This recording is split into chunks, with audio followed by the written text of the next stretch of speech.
Hi guys, I'm Kristen. Welcome and welcome back to my channel. So I went on a really big romance kick this month. Everything on my library app Overdrive was like on hold the whole month. There were things that kept coming up, but I didn't really feel like them.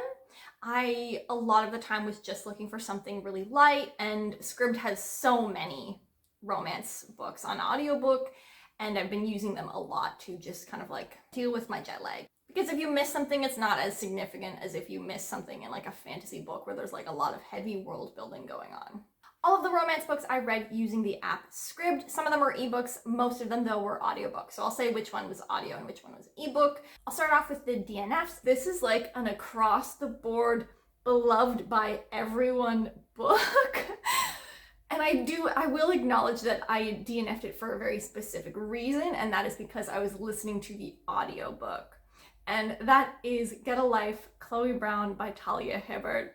I know, please don't at me. I will perhaps try the physical book or like an ebook of this in the future, but I was listening to this as an audiobook and I was not enjoying the narration at all. I'm so sorry. I feel like I'm gonna get so much hate for this. A few things about the audiobook. I felt like the narration was being played a lot older. It sounded like an older woman, and I think Chloe is supposed to be in her like late 20s, early 30s. Then it was also a woman reading a man's voice for when we get the guy's perspective, which obviously happens in a lot of romance books, and I have listened to a lot of audio romance books this month. But anyway, this older woman doing a man's voice in a very thick British accent. It was all wrong. So I'll maybe pick this up as a physical book in the future to see what all the hype is about, but I was not liking it so far. The first one that I read was Shipped by Angie Hockman. The comparison books here were The Hating Game by Sally Thorne and The Unhoneymooners by Christina Lauren. And that is almost like exactly what this book is. Like, it is those two plots merged into one. The main character, I forget all their names, the main character works at a cruise line sort of vacation company, and she is up for a promotion, but the person that is like also up for the promotion is this guy, and there's a little bit of a work rivalry. So they're both up for the promotion, the hating game, and they have to go on one of the company cruises. And so they are on this cruise in like the Galapagos Islands vacation that they're tracked on with someone that they hate, the Unhoneymooners, and it's part of a work promotion, the hating game. So yeah, it's basically those two books. I actually found like it was not as good as either of the other book comparisons. It was obviously a hate to love romance, and I would say that it fell into the type of hate to love romance that I find a little bit cliche, where it's like based on one misunderstanding.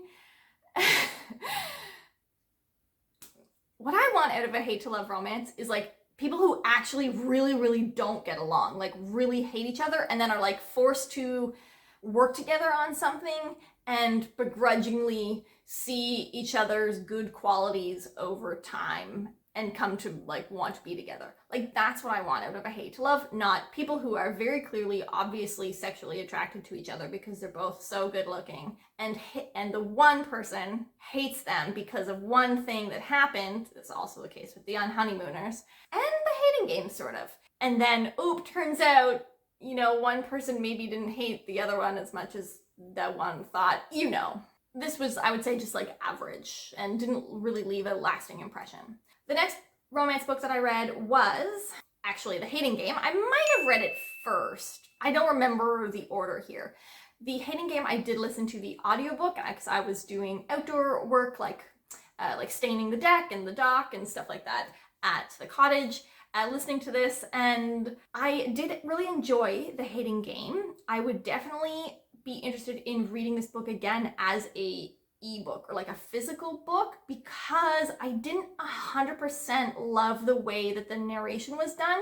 The narrator just played the character in a really like young voice and in a really young way, and I just don't think that that's how I would have played the character, and so it wasn't always lining up with how I thought I would have done the character, and in a way that I didn't enjoy as much as I think I could have. So I would definitely be interested in reading this again as a physical book and maybe playing the character a little bit differently in my head to see if I like it that much more. This does also have that like hate to love, oh wait, maybe they didn't hate each other as much as you thought sort of thing, which is unfortunate because the hate sexual energy tension like was quite good. Part of their whole like hating each other thing is that they play these weird games with each other at work, and there is a comment or implication when things start to possibly become sexual tension that perhaps games would trickle into other areas of their life, and that didn't really pan out in the actual scenes that we got, and I think that maybe would have been better.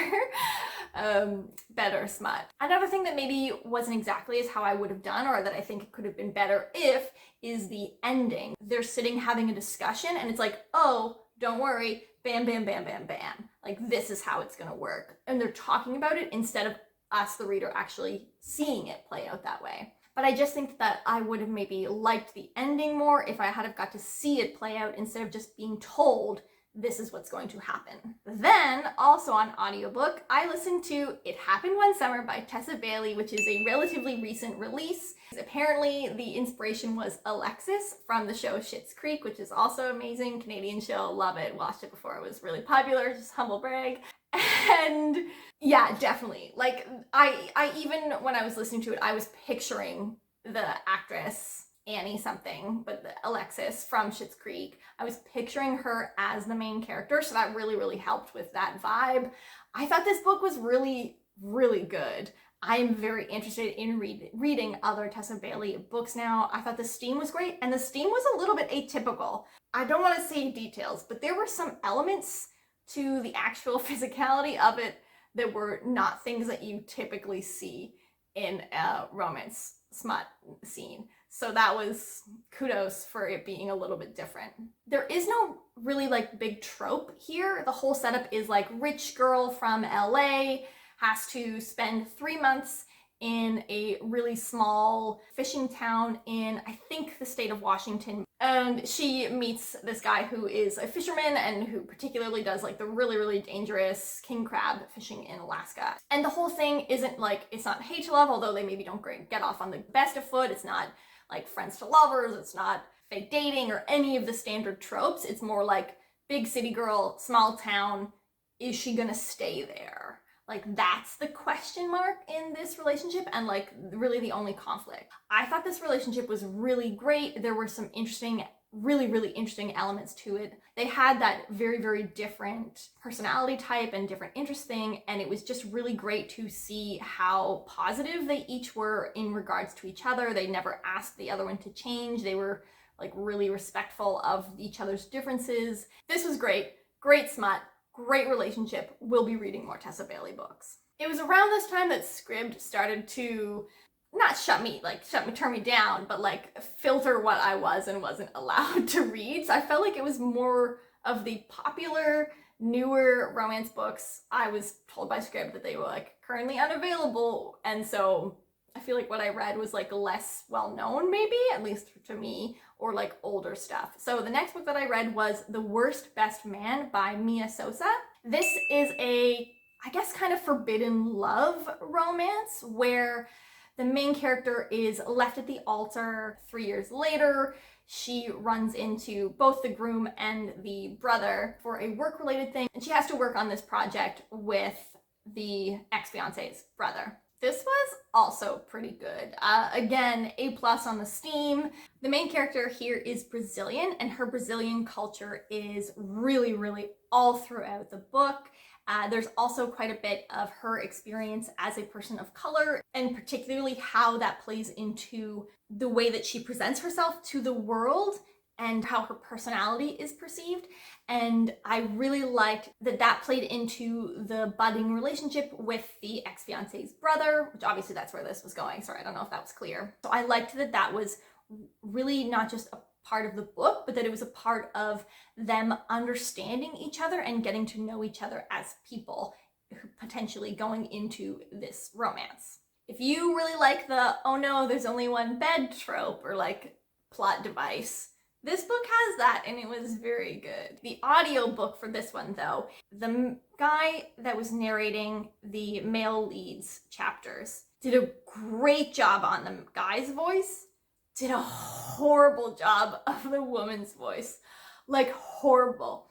Which was really disappointing because the narrator that was doing the woman's chapters and the main character's chapters was so fabulous, and she had like such a great voice for the main character. So then when it was chapters when it was the guy, and to have it as awkward and uncomfortable as it was when it was through his voice was really unfortunate, particularly because he was trying to do a bit of a Brazilian accent, and yeah, so it just didn't work. It just didn't work. And it was unfortunate when there was really like romantic or significant scenes in his chapters, because I then had to hear her voice in that voice.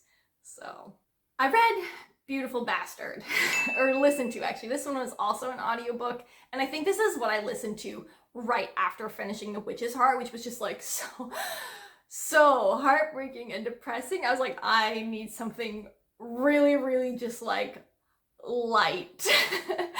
And the complete 180 opposite of The Witch's Heart, and that was Beautiful Bastard by Christina Lauren.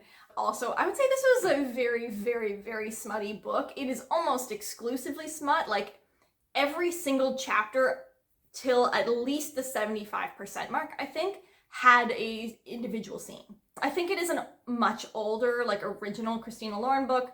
And I would say this is one of those ones where it's like, this is a really, really toxic, unhealthy, all-around bad situation where it is actually like a CEO and an intern power dynamic, and how it starts is that she's like standing beside him doing a presentation, and he just like suddenly reaches over and like touches her ass. I'm sorry. And it's wrong. Like, don't look at this and think, yes, this is a healthy, positive relationship. But it's also one of those ones where it's just like, it's just really good smut. Eventually, you know, feelings get involved and it gets complicated, and they start having much better communication about the situation. So there's moments where I actually was like saying like, "Aw," when he would say things or think things, but the first significant chunk, like at least the first third, just everything that was happening, I was like, oh my god, this is so horrible that this is happening. He's not forcing her, but it's very, very power dynamic is off here. And she shouldn't have been put in this situation. The last book that I read that I finished on August 31st was Marriage on Madison Avenue by Lauren Lane. And this is the third book in the Central Park Pact series, which is a series of like companion novels. I did not know that it was the third book in a series until I finished the book. Although I thought it was funny that the two girlfriends already had people, because I was like, oh, that would have been a great opportunity. Turns out those were books number 1 and 2. I digress. So how the setup for this series is that these 3 women have all been with the same man. One of them was married to him.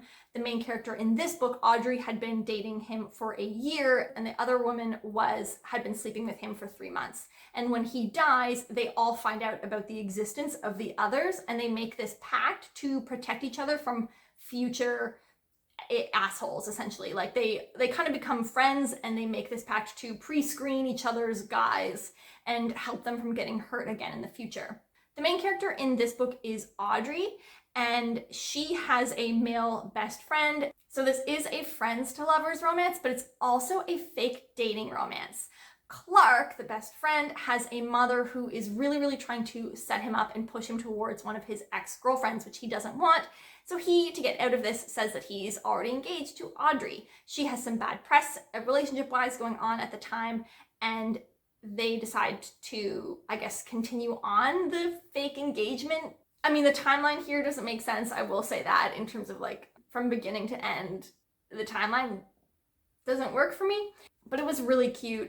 All 3 books in this series are closed door, very clean books, so there's no smut whatsoever. There is very passionate kisses, and that's pretty much it. There aren't even like dirty thoughts. It's much more about the feelings and the romance of the whole thing, and also like getting over that really horrible experience that they had with that first guy. Super, super clean romance novels aren't necessarily my preference, but I did have a good time with this one and the other two books, which I'll talk about in another time.